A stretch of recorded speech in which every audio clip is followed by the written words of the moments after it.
छोटे से गांव में रहने वाला गोपाल, जो एक कृष्ण भक्त था, वह अपनी पत्नी राधा के साथ एक छोटे से कच्चे घर में रहता था।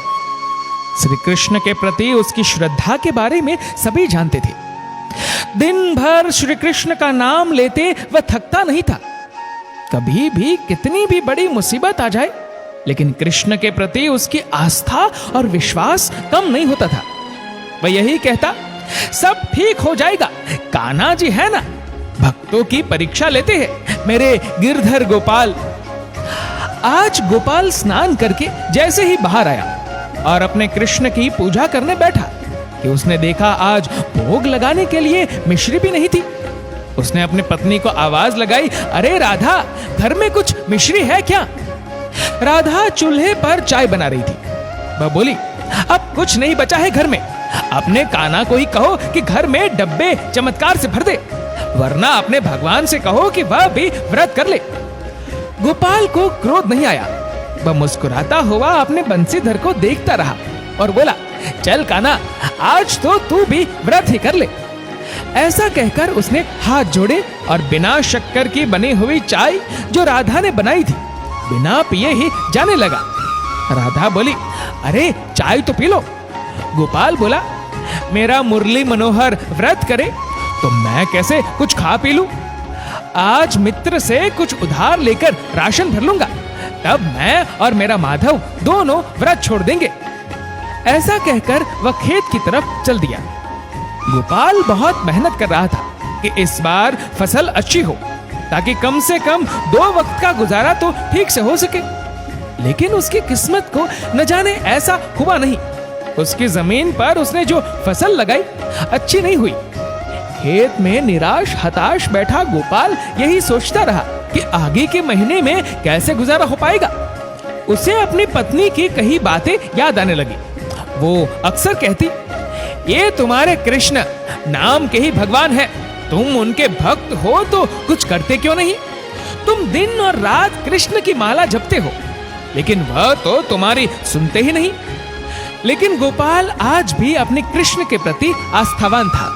अपने खेत में सर पर हाथ रखकर उदास चेहरा लिए गोपाल बैठा हुआ था कि तभी एक शख्स उसके पास आया और उसने पूछा, अरे भाई, इस तरह सर पर हाथ रखकर क्यों बैठे हो? क्या मुसीबत का पहाड़ आन पड़ा है? किसान कभी थक कर नहीं बैठता। यदि किसान थक गया तो इस दुनिया का क्या होगा? तुम मेहनत करने के लिए पैदा हुए हो, मेहनत करो।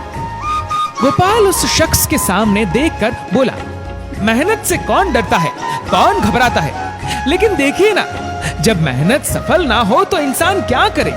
निराशा तो होती ही है। इस साल मेरी फसल कुछ अच्छी नहीं हुई, अब क्या कर सकता हूँ? मेहनत तो मैंने की थी, अब कृष्ण फल ही नहीं दे रहे तो भक्त क्या करे? उस शख्स ने मुस्कुराते हुए अपने बैग से एक पैकेट निकाला और कहा, ये लो, तुम इन बीजों को अपने खेत में लगाओ, शायद इसकी फसल अच्छी हो जाए। गोपाल ने उन बीजों को देखा और पूछा, आप ये बीज मुझे क्यों दे रहे हैं? और ये बीज है किस चीज के? ऐसे बीज पहले कभी नहीं देखे, और इसकी खेती करनी कैसी है ये तो मुझे पता ही नहीं, ना ही मेरे पास पैसे हैं। उस आदमी ने गोपाल से कहा, अरे भाई, ये एक ऐसा बीज है जिसका उपयोग दवाई बनाने में होता है और इसका काफी अच्छा पैसा भी मिलेगा।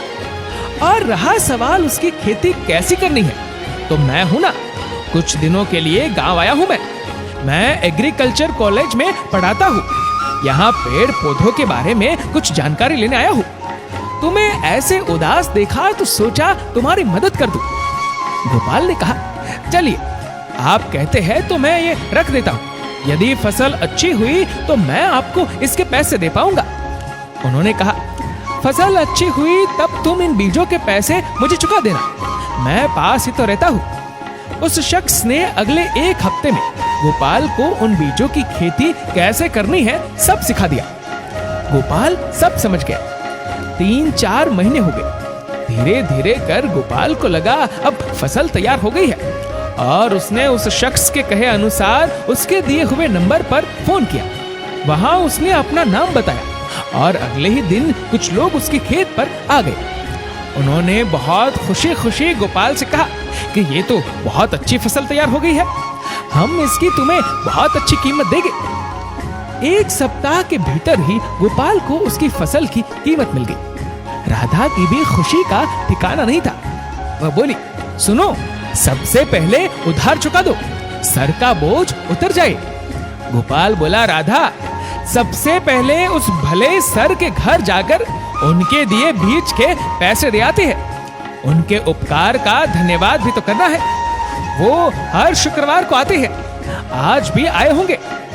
राधा और गोपाल दोनों उनके घर पहुंचे तो ताला लगा था। उसने पास ही खड़े एक लड़के से पूछा, आज वो शहर वाले सरजी नहीं आए?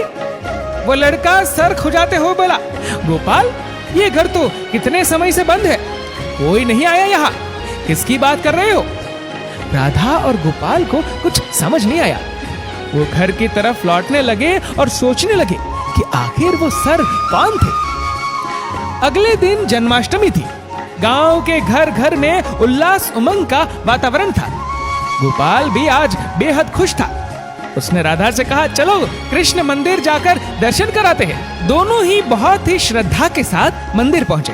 गोपाल कृष्ण की मूर्ति के सामने नतमस्तक था। मंदिर में सभी कृष्ण भजन कर रहे थे। बहुत भीड़ भी हो गई थी। तभी गोपाल को एहसास हुआ कि उसके कंधे पर किसी ने हाथ रखा। उसे एक आवाज आई, क्यों भक्त, अब तो खुश हो ना, देख तेरी मेहनत का फल मैंने तुझे दे दिया। गोपाल ने पीछे मुड़कर देखा तो गांव के लोग थे।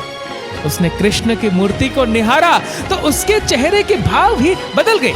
कृष्ण की मूर्ति में उसे शहर के सर की छवि दिखाई दी। वो समझ गया कि भगवान कृष्ण स्वयं उसके पास आए थे, उसकी दुविधा दूर करने। उसकी आंखों से अनवरत अश्रुधारा बहने लगी। आज एक सच्चे भक्त को उसके भगवान मिल गए। तभी सभी ने जोर से कहा, कृष्ण कन्हैया लाल की जय, बंसी वाले की जय। आप सभी को जन्माष्टमी की हार्दिक शुभकामनाएं। आप सभी भी अपने कर्म करते जाइए, ईश्वर आपको उसका फल अवश्य देगा।